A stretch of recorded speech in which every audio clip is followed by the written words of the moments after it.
And for the second part of our symposium this year, we have Mr. Vadim Senichev. He is a historian and a researcher. He is the founder of a Russian internet group known as the Longsword Club. He has translated into his native language works such as the Flas Duellatorum, Gladiatoria, Jeu de la Hache, and many other pieces. And he is here today to talk about the evolution, development, and current state of the armored HEMA movement in Russia. So, without further ado, Mr. Vadim Senichev.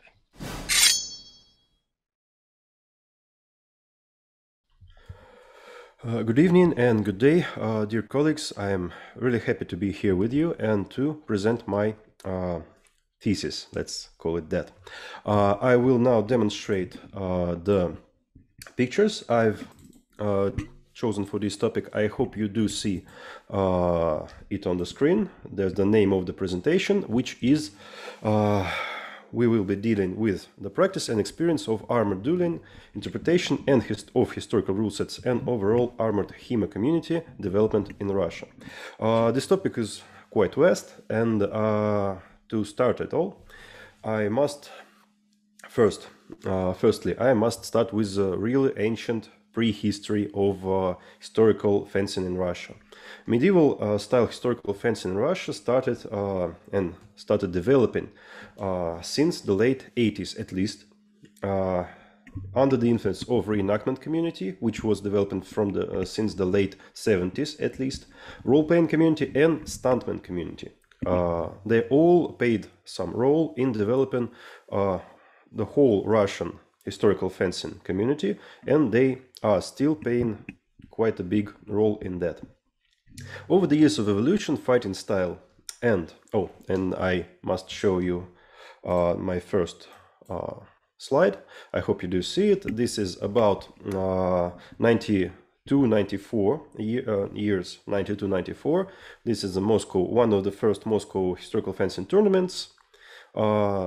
Just to set the picture of the time it has passed to that made it all possible of the development. Overall, over the years of evolution, fighting style and types of protecting equipment have been developed that have shaped the world community as you know as HMB.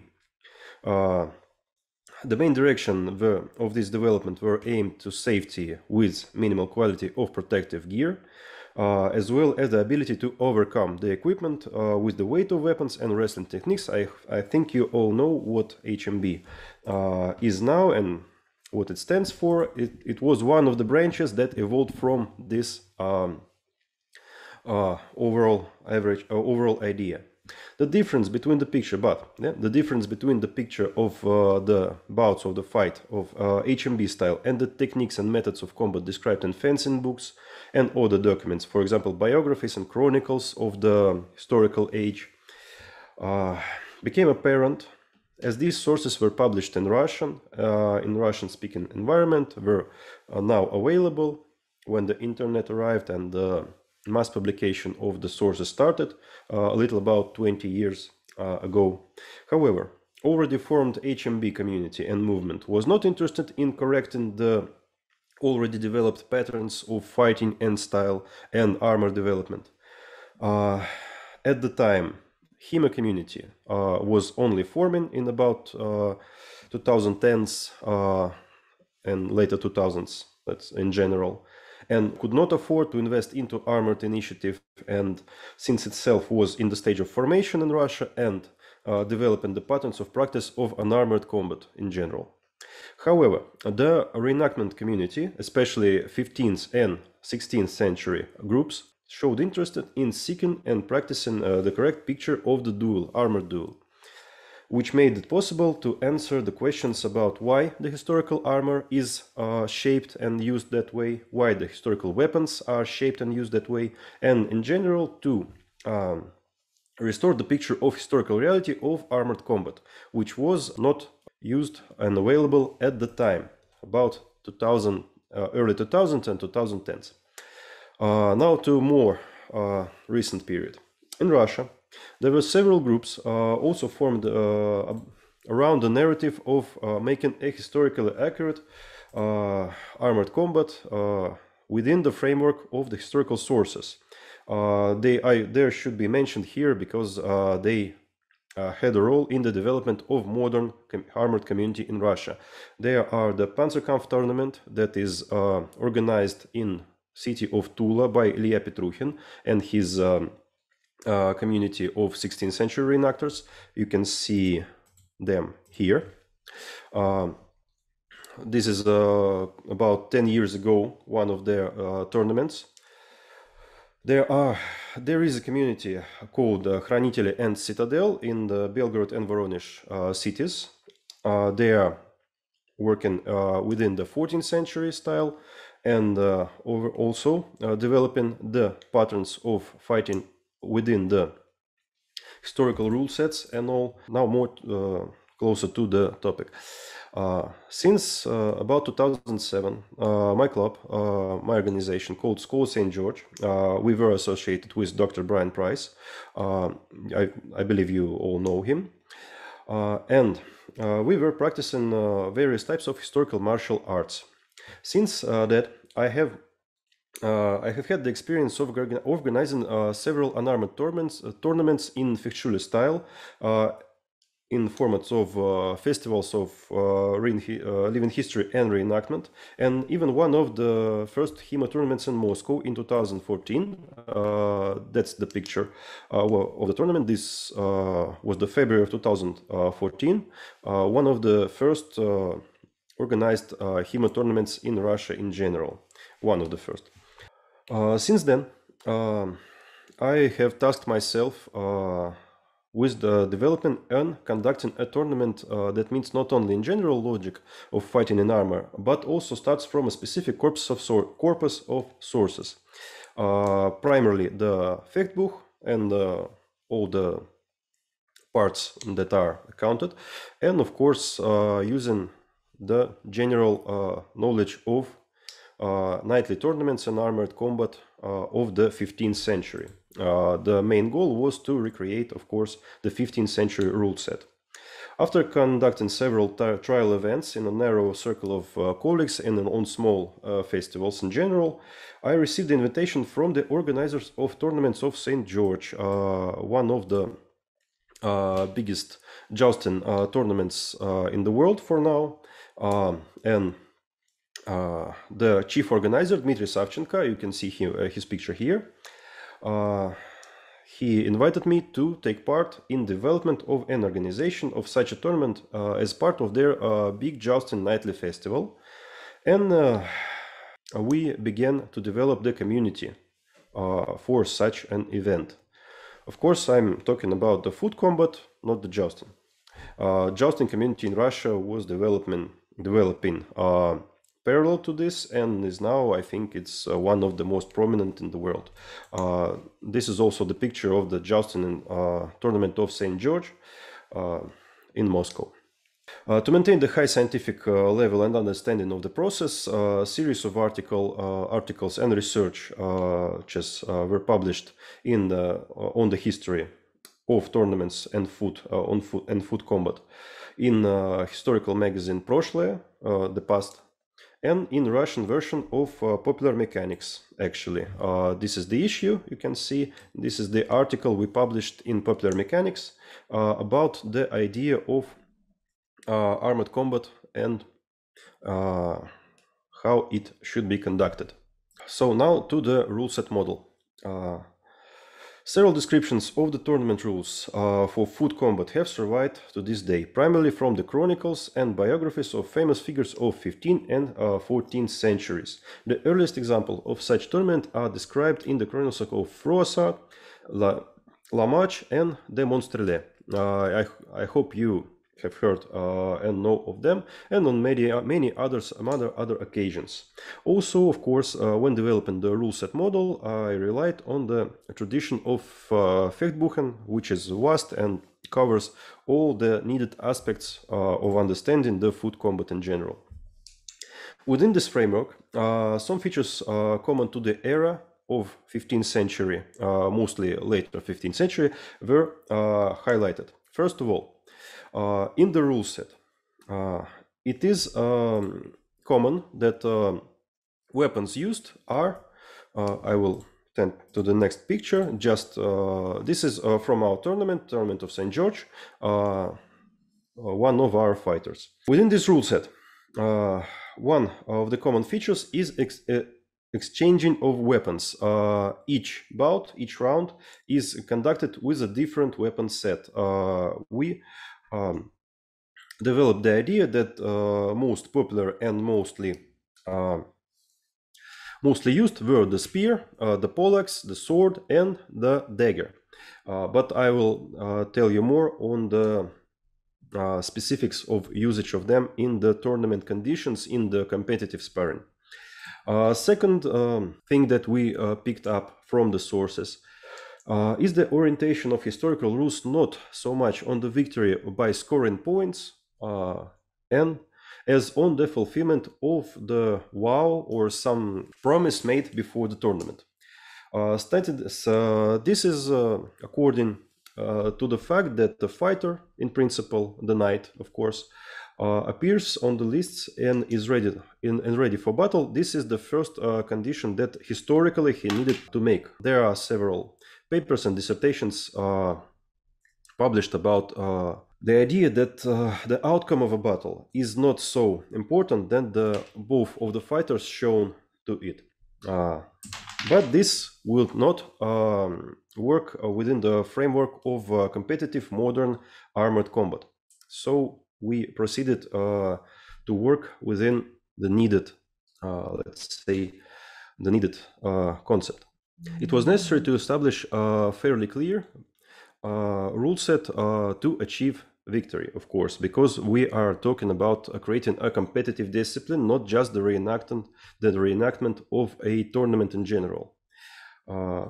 At the same time, we needed to be historically accurate and find the historically accurate way to score, to understand the victory of a fighter.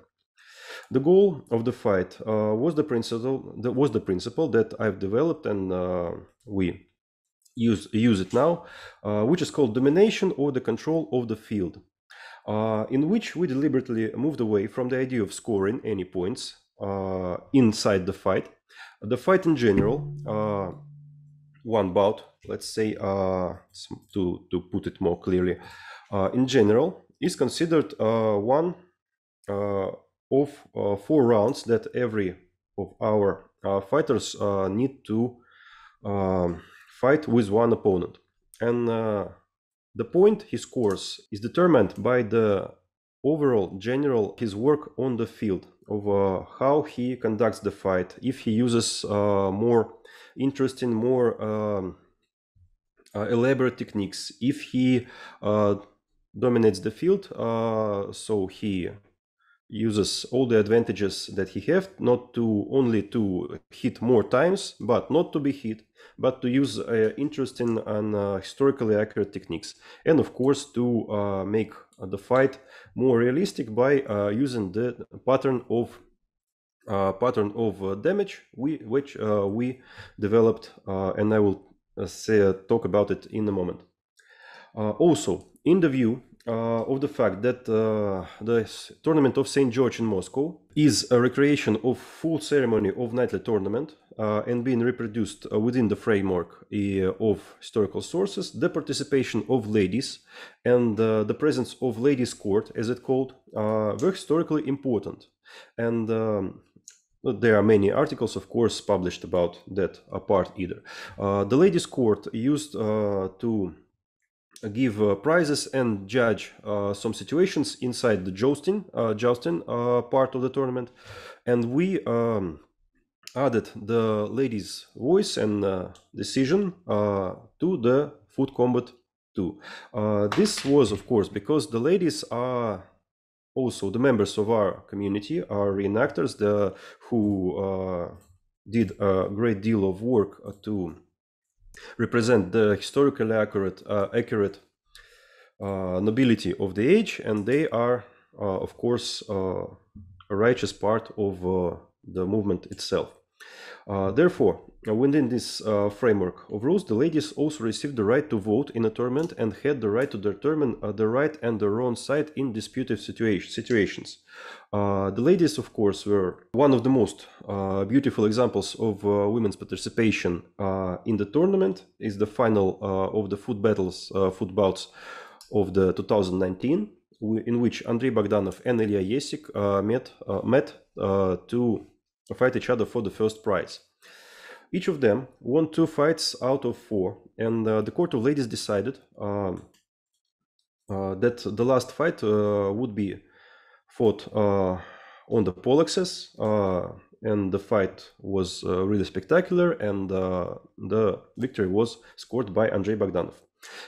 This was inside the historical rule set, in the interpretation of historical rule set, was a correct way to conduct such a interesting model. The very model of the fight is based, of course, on certain rounds or passages. We use 4 rounds, as I previously mentioned. They are passed on a spear, poleaxe, sword, and dagger. Historically, most of sources call to that. But in our modern time, there was one problem, that our tournament, as you can see, is here's a spear combat, of course, poleaxe, and our colleague from the Netherlands, Niels Kirstens, fighting and receiving the rows of approval from the ladies' court. And as you can see, the fights are conducted before the spectators, the modern spectators that came to see the tournament. So to avoid the fight being not clearly seen by the spectators, we chose to use, instead of a dagger, the last weapon of most of the foot combat, we chose mace and the shield to be used as the last weapon of the bouts. This is also historical, as you know. You can see the mace and shield on Pavis in general fights in the Freidal of Maximilian I, his tournament book. And you can see it is one of the bends that needed to be made to be more modern and accurate, modern and competitive. Also, within the framework of the rules, maximum priority was given, of course, to the thrusts, to the armor. The most destructive action in the paradigm of plate armor combat in general, of course, thrusts had to be applied with the fixation of the point under the armor, of course. The affected areas, or as we call them, danger zones, were determined not only by historical reality, of course, but also by the capabilities of fighters' equipment.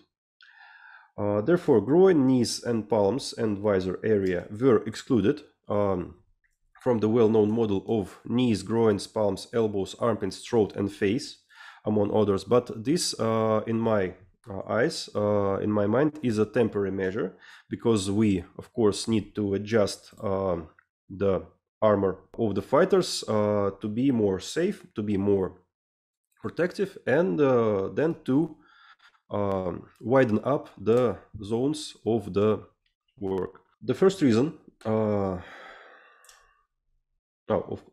within the frameworks, of course, within the rule set of that was developed for this type of fights, for this combat, there are, for now, we have a ban for wrestling and wrestling techniques and strikes with bare hands and legs.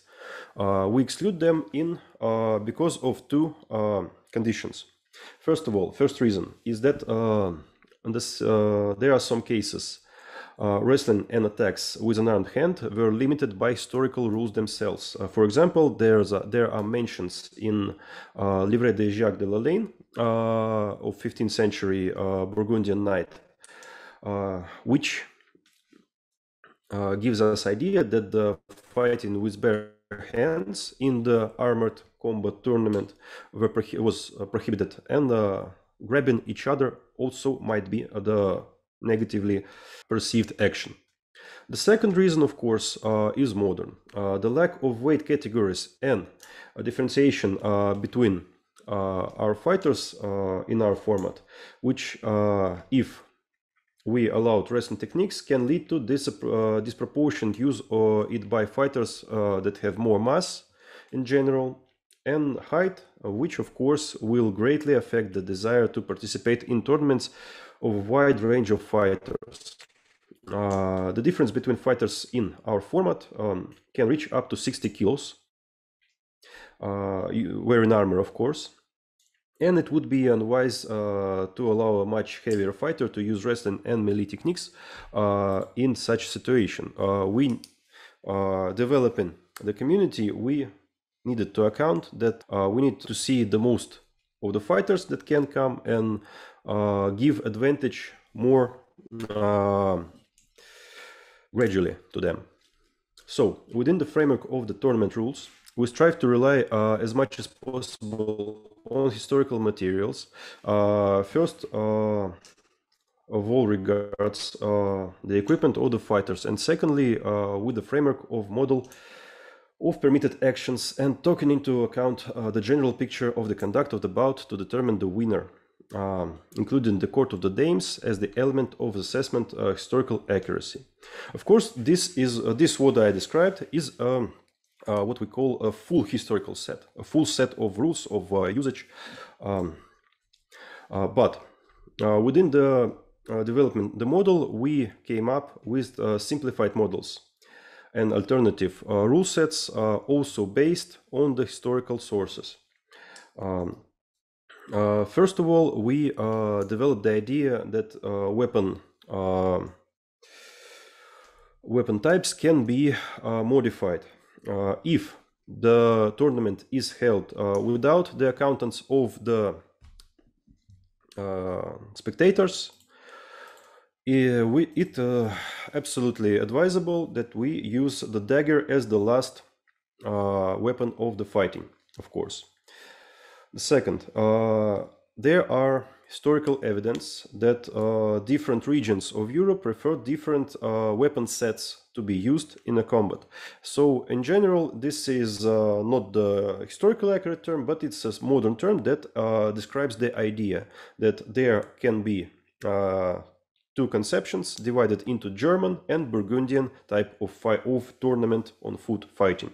The German conception, which is represented by the Gladiatoria Fechtbuch tradition, by the Talkhofer Fechtbuch tradition, and so on, shows that the weapons are carried into the combat all together, and there are three types: the spear, the sword, and the dagger.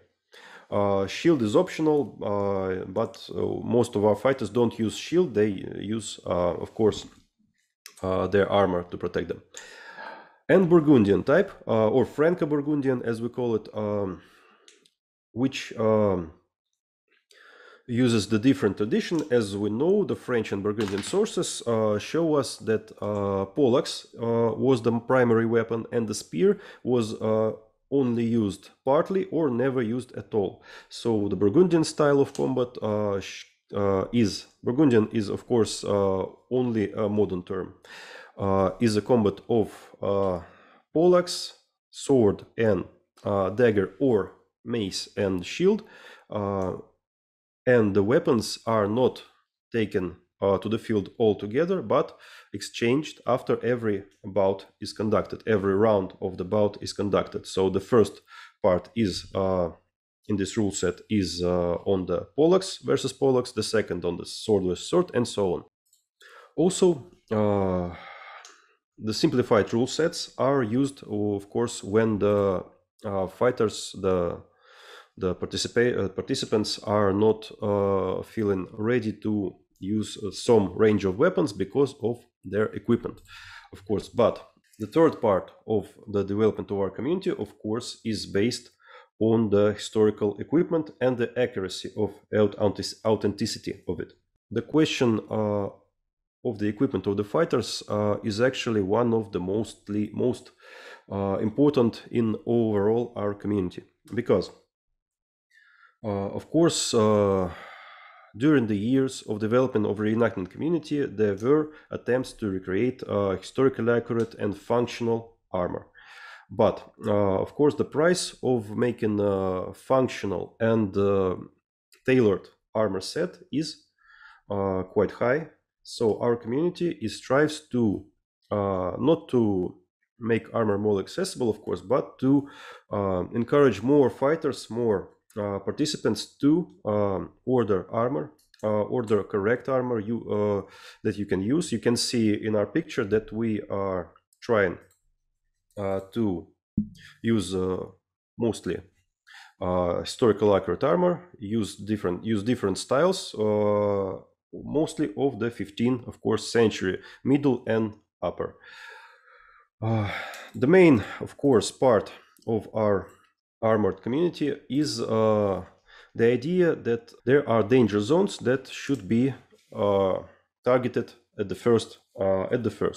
Those zones are, of course, known to every HEMA practitioner, and in our community, most of us, all of our fighters, wear, of course, male parts or full male shirts under the plate armor. You can see on all our pictures there are plenty of male worn under it, and you can see that this gives us the distinct and historically correct look, which we strive for years to make and to bring our participants to look like this. The helmet, as you can see here, is as one of the most important parts of our fighting, is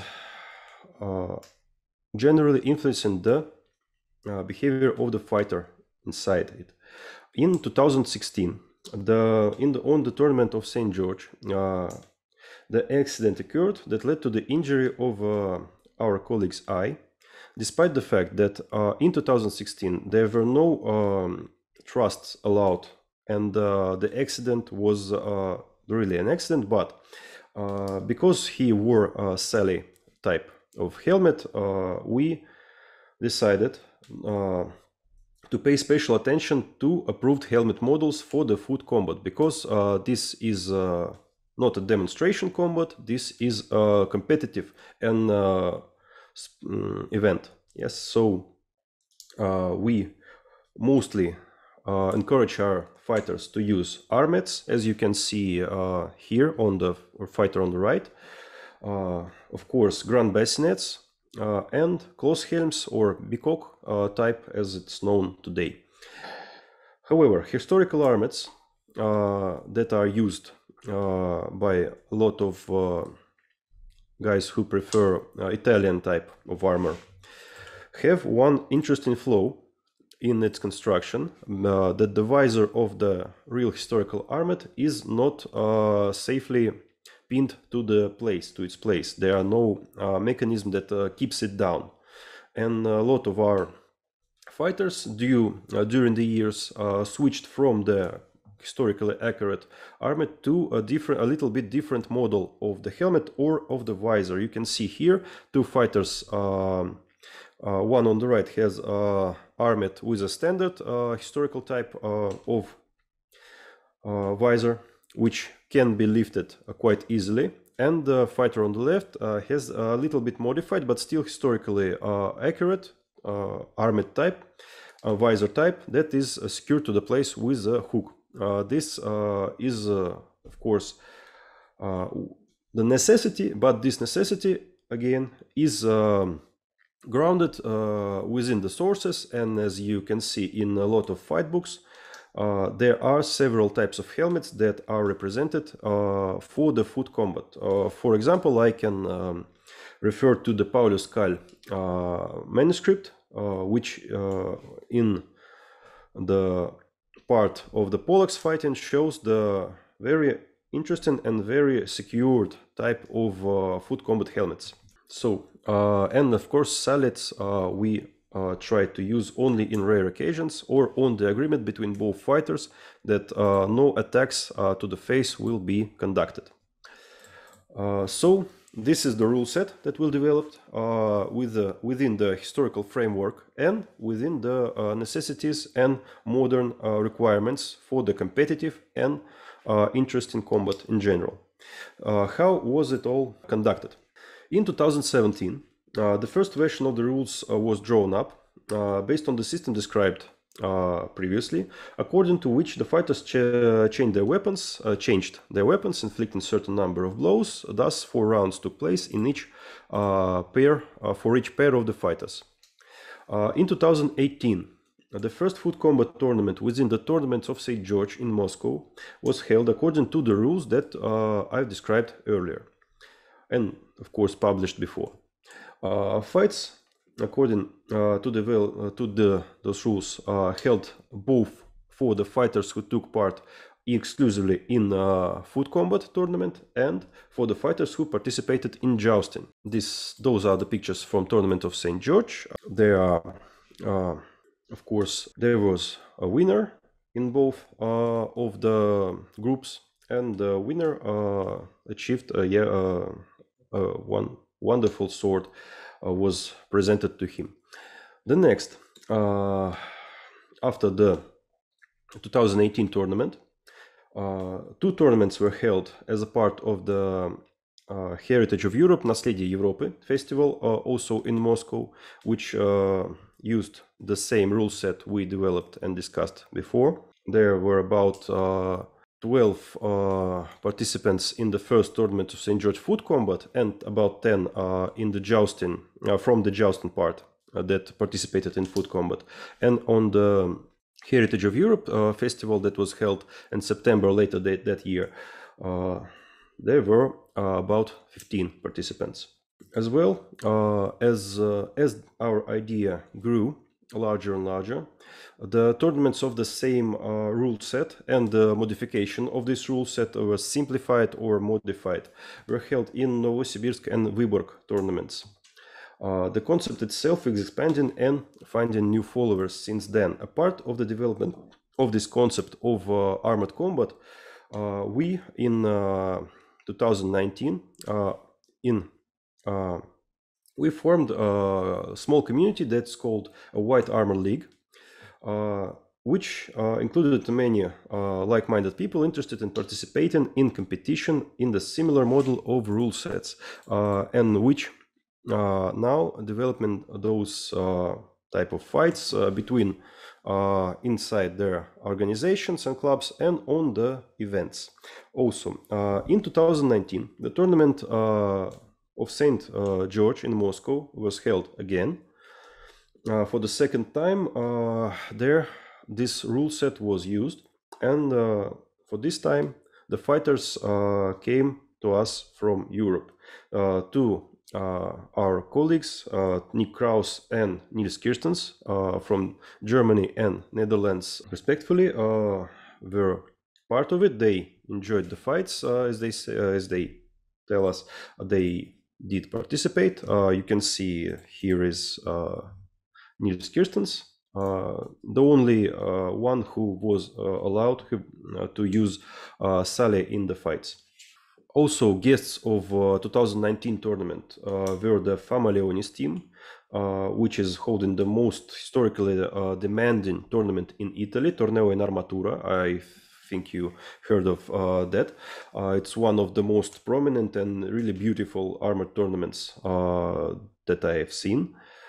Of course, in 2020, we had to take a pause and not to held any tournaments, but there were small inside practice bouts and tournaments held in inside the groups. And in 2021, we are hoping to see more of our community development. We now have about 50 fighters that are joining us, that are ready to use this rule set and to work accordingly to the Facebook tradition. Of course, in the development of this rule set, we did, of course, a little bit of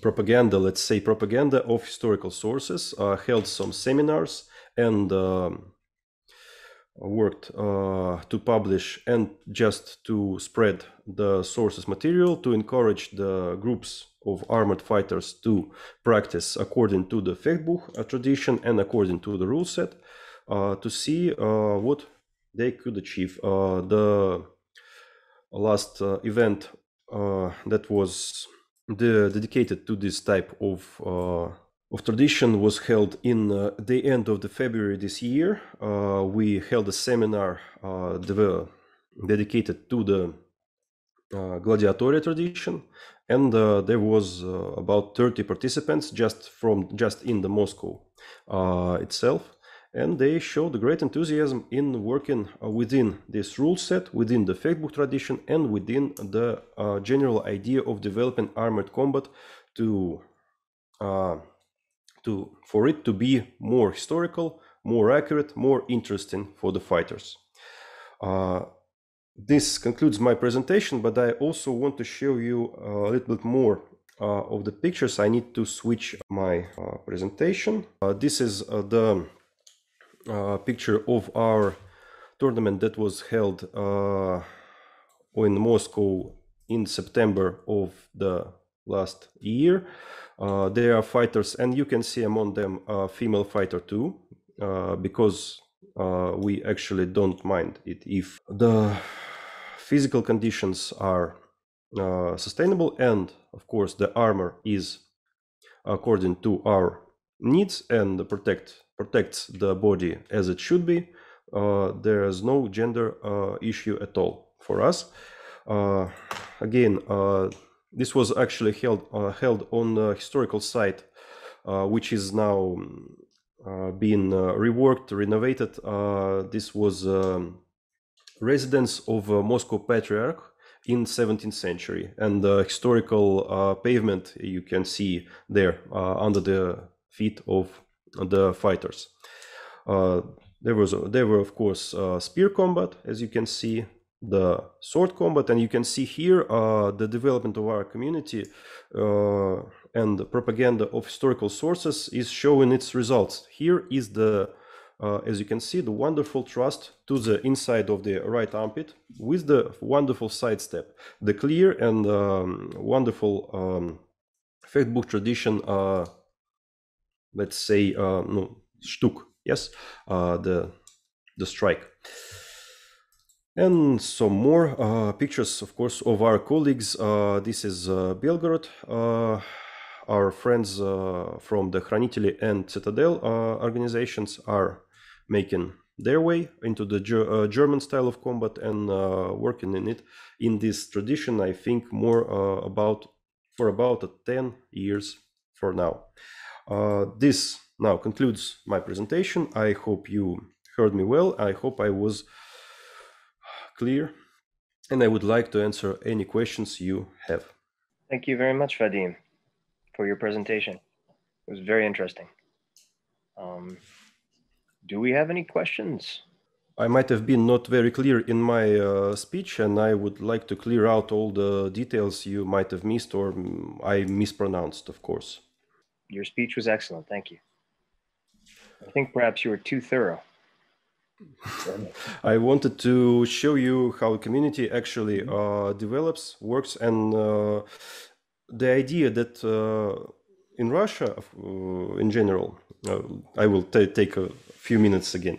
In Russia, in general, the HEMA community, the historical fencing community, developed in our lifetime, on our eyes, as we say it. Yes, just before our eyes, and by that we can, me, Alexander Stankevich, you know him, the Mr. Kultaev, and all our friends, all our colleagues, the jousting community, the historical fencing community, the reenactment community in general, we do make this framework, this community, we develop it ourselves, and it actually can be, as I tried to show in my presentation, it can be whatever we want it to be.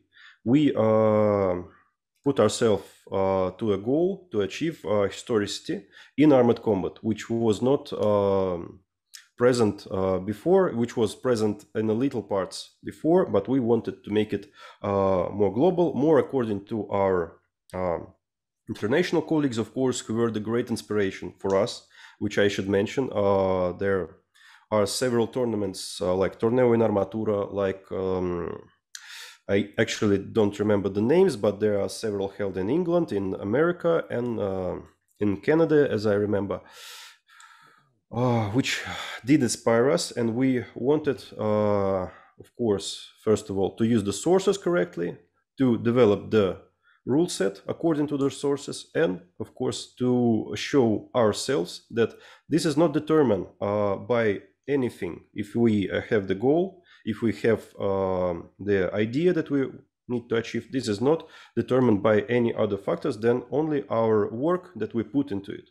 So because unarmed HEMA community was developed right before our eyes in Russia, just in this decade, from 2010 to 2021, it started from a few enthusiasts to the global Russian phenomenon, which, as you can see, there are a lot of Russian fighters, there are a lot of Russian clubs, tournaments, and generally Russia consumes a lot of HEMA highlights, as I see it. And this is possible also, in my opinion, for the armored community. We do have a question. How great of an investment is harness in Russia? In Russia, harness, let's say it starts from about, do you need in rubles, in euros, or in dollars?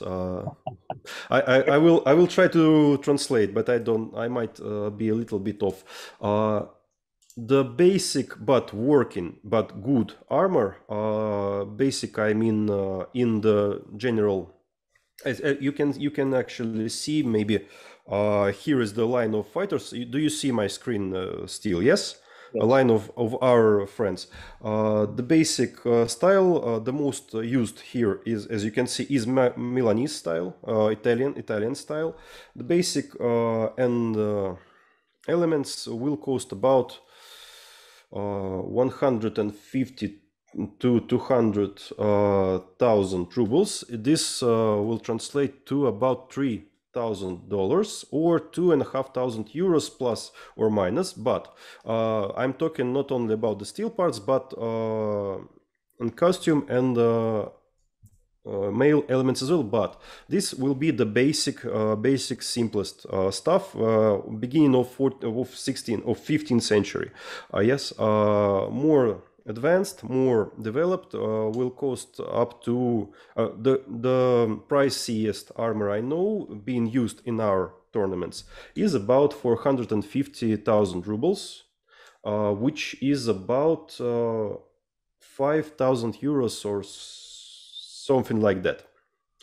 So I don't consider this, actually, I don't consider this quite the expensive stuff, because one thing, you never pay for the armor full price on one day, because armor is tailored, made for you by the armorer. You develop the how do you call it, the connection with the armorer. You pay him, you actually pay him something like a salary, monthly or once in a few months, and this stretched out for the period of about a year or more, actually, because making a harness is a project that actually takes about a year. And while completing this project, you are training, making yourself better, making your body work within the rule set and within the conditions that needed, and paying sums. So it actually accounts to the something like 1/3 of automobile or one standard grade bike. So it's not in a hobby-wise speech. In thinking about like if you like kiting or skiing or biking or something like that, it's pretty much the same or even cheaper. So I think there is a possibility that a lot of interest of the people who are interested in this stuff can actually achieve it by financing their by let's say properly financing this idea. May I ask a question? Of course, yes. No, I couldn't type it. I could only answer. You're a presenter. You're not allowed to ask questions. Oh, Fair. I would really like to ask to answer the Artos question, if you will allow, please. Vadim, it's great to see how far you've come with the community. As a broad philosophical question, what would be a potential next step you could take to get even closer to historical armed combat, to better understand it and recreate it even more closely? Well, yes, there is how to say evolution ladder that we see ahead of us, and there are several questions that we need to find out how to answer. First of all, the quality of armor worn by the fighters. We want our fighters to wear not the most pretty armor, but historically accurate and protective. The idea of protecting the throat, actually, which is not sometimes presented in historical source, which is sometimes protected only by the male standard, is not working with the idea that the poleaxe can be jabbed inside of your helmet. So the idea of developing, I will try to show you, actually there should be a picture of something like that. But the idea of developing better armor, of course, for every fighter. So each one of us have this fine working solution. Then, of course, within the armor, not only the plate part, but the male part. Our first requirement is the male armpits and male skirt, of course, and male throat defense, which actually needed if the gorget, the steel part, is surpassed by the blade, or the thing that I think we should need to develop are the elbow parts of the male, inside the elbow parts, and there are some evidence that male covering for the palm were used in Talhofer manuals and in Thun sketchbook, as you know, this source book of the Helmschmidt family, if I remember correctly. There are male covered left gauntlet, because not only it's more in accordance for grabbing the blade and sliding and doing all the stuff, just not minding anything, any sharp objects in your hand. But this will allow us to attack this part and make it the part of actual scoring place. So if the fighter got catched by this palm, he will not be in great pain, but the strike will come to him, and it will be a part of historically accurate scoring tradition. Also, you can see, if you see this picture with two guys in with fechtschwerts in the hands, you can see that our weapons are made to be a little bit more humane. We have these plates on the ends of our swords, our spears, and our poleaxes that allow us to thrust and not to deal more damage than it should be, just to develop the hit. Those swords, actually, that you see here at hands are developed by my colleagues and by my description, and by, of course, not I invented them. Filippo Vadi was our main source of inspiration. The sword that has no blade but the palm's length, as you remember from Filippo Vadi's book. Yes, the sword that has no blade but the palm's length on the point that is sharpened. This is one of the interpretation of such a sort. We do use historical swords. So this was the second step. Yes, the first step to develop the armor. The second step, I'm sorry that I'm talking so much.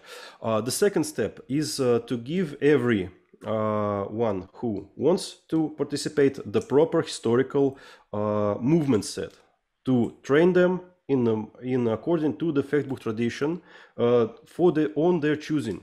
They want to fight Italian style, like Fiore or Vadi manuscript, use the Italian type of movements, they use the German type of movements, to use different type of movements. The second step is to train every fighter in our community to be more or less inside the some of tradition of his choosing. We are working into this area for today. And of course, the general condition of the body, because our fighters, they are athletes, they try to train a lot, they try to be on the peak of their form, of course, but what I want in general, that this to us to be healthy and to participate for a long time, not to have pain in the knees and neck and all the places that actually can be affected by wearing armor. So 3 steps: better armor, better training, and better health conditions, which of course are grounded up in the training itself. Those are, I think, our next steps in the development of this community. And of course, the last step, to bring this whole community, the whole world of Harnisch Fechten together, to to be able to invite American, European, and Asian and Australian fighters. There is Australian jousting, and they are great guys. They are wonderful with a spear and a horse, and they are actually, in my opinion, would be a wonderful addition to the Harnisch Fechten community on foot, Fußkampf, as we call it. This will be the last step to bring the whole community, the whole world together in this wonderful and, in my opinion, quite interesting and competitive type of sport. Oh, one last thing. I think I've lost this. Yes, I think I've lost this slide before. I would like to show you. Those are the poleaxes. As you can see here, our model is they are a little bit on the heavy side, but we are working to develop more light, more nimble poleax to, of course, to be more according to the sources and to not to be so damaging to the body, to the fighter. The swords you did see, and here should be, here are another model of swords based on the museum piece. I hope you all know it. It's Austrian, as I remember, with the grip in the middle, which is, of course, according to Fiore, is the correct sword for combat in armor. And you can see our fighters using some of the techniques, of course. And there are our kolbeins, as we call them, the maces. They are wooden kolbein. This is a historical term for the mace that was used in horseback melee. And those wooden clubs are described in René d'Anjou tournament book, the source of the late 15th century. We use them instead of daggers most of the time because we need to account for the accessibility for the viewers. And of course, our pavizes, standard pavizes of the 15th century, held in 2 straps way. I'd like to take this opportunity to thank Arto and Vadim again for sharing their time with us and their information. I want to thank you for making the 16th Symposium such an interesting and engaging presentation. So you have my gratitude. And thank you to all the attendees for braving the perils of being on Zoom for any span of time. Pandemic does not make things easy, so thank you all for joining us. It's very much appreciated. Screen fatigue is real. It's true.